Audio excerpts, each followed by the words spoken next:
Good morning বন্ধুরা, আমার একটা নতুন ভিডিওতে তোমাদের সকলের স্বাগত। বন্ধুরা, তোমরা সবাই কেমন আছো? আশা করি সকলে ভালো আছো। দেখো, এই সকালবেলা উঠে পড়েছি। কতদিন তো দেরি করে একটু উঠেছি, তখন তো ছেলের স্কুলে গরমের ছুটি ছিল। আবার আজ থেকে আবার সকালবেলায় উঠতে হচ্ছে। প্রায় 7:30 পৌনে 8টার সময় উঠতাম এই কয়েকদিন, জানো তো। আর কখনো কখনো আবার ভোরবেলা উঠতাম, মানে কাজ বুঝে উঠি। বা অনেক রাতে ধরো কাজ করে মানে অনেক 1টা 1:30টাও হয়ে যায় ঘুম আসতে আসতে। তখন হয়তো আমার একটু বেলা হতো, কিন্তু এখন আবার সেই নিয়মেই আবার চলতে হবে, যেহেতু আমার ছেলের স্কুল খুলে গেছে। এবার ওর সঙ্গেই তাল মিলিয়ে এগিয়ে যেতে হবে।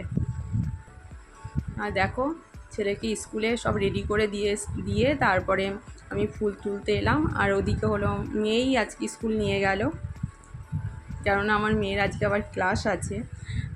ও এইচডি মেকআপ শিখতে যায়, ওখানটায় আবার ক্লাস আছে বলে ও সকাল সকাল উঠে গেছে।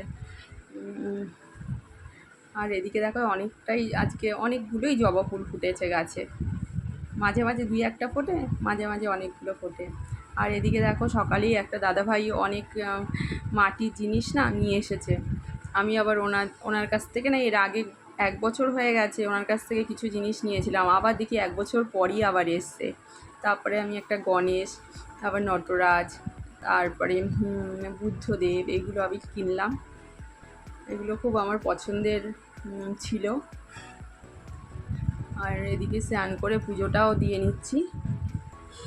পুজোটা দেওয়া হয়ে গেলে রান্নার দিকে যাব।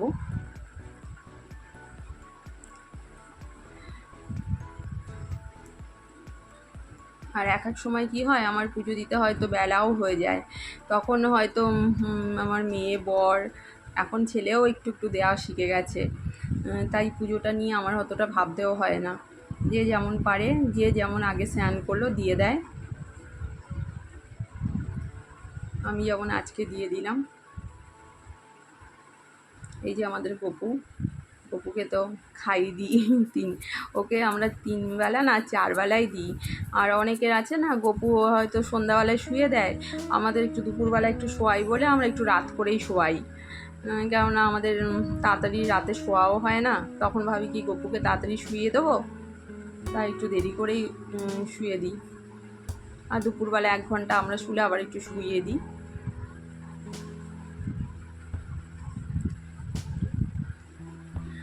আর এই দেখো, বাবুর ট্রিটা না, এটা আমার এই পার্লারে জানলার সামনেই থাকে, একটু জলটা পাল্টে দিলাম।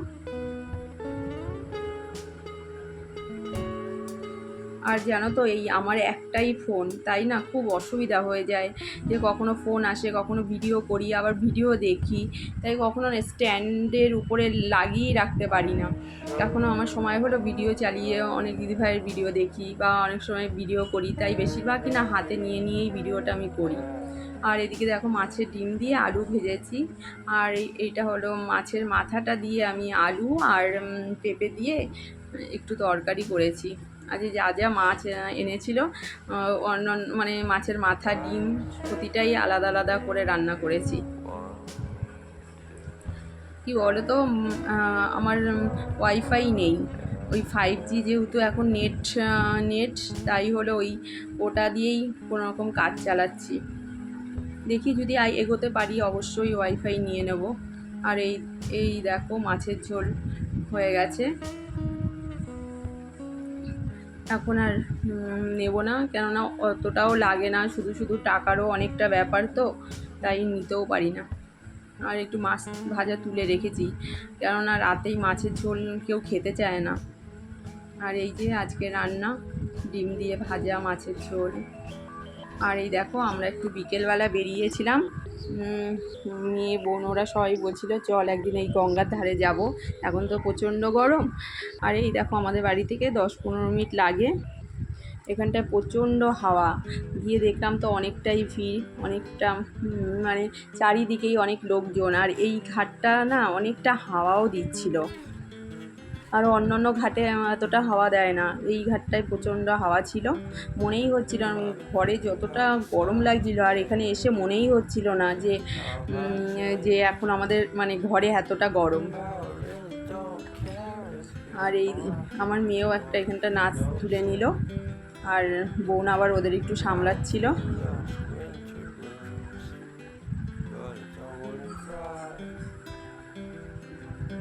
আর দেখো আমার ছেলে কি করছে, আর আমি তো চেঁচিয়ে মরছি যে দেখিস দেখিস ওকে। আরও অনেকে না স্নানও করছিল, তবুও এই যে আমরা কোনো দিন এখানটায় নামিনি তো বুঝতেও পারছি না যে এখানটায় কতটা জল কি, কিন্তু এই পাশটা দেখছি অনেকে স্নান করছে। আমি বললাম দেখ আমরা দীঘায় চলে এসেছি। আর এই দেখো এটা হলো হুগলি ব্রিজ, তার উপর দিয়ে এখন গাড়ি যাচ্ছে। আর এই যে সন্ধ্যা হয়ে গেছে, এবার আমরা ফিরবো।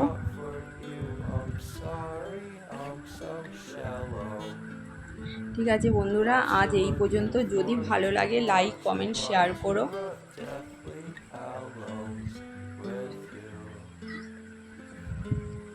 কারণ আমরা একটু সন্ধ্যের পরই এখান থেকে বেরিয়েছিলাম, কেন যতক্ষণ পেরেছিলাম একটু গঙ্গার ধারেই বসেছিলাম।